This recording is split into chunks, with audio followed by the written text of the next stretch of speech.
Production aming kaibigan, rest in peace.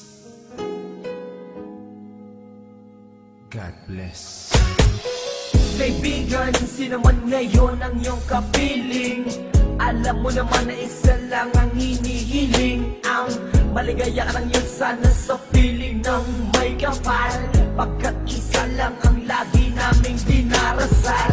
Masakit man sa kalooban na mga nangyari, ang ibalik ang mga nakaraan ay di po pwede. Mahirap man isipin, mahirap tanggapin, pagkat alam naming wala ka na sa aming piling. Kaibigan ko, saan ka man naroroon, baybayin mo ang daan papunta sa Panginoon. Lahat ng tao na mumuhay ay hahantong din dyan, kaya aking kaibigan, yan ang ating tagpuan. Sa langit magkikita sa piling ng Diyos Ama, kalungkutan at sakit ang aming nadarama. Nang ikaw ay lumisan, aming kaibigan, sana maligaya ka na sa kalangitan. Aming kaibigan,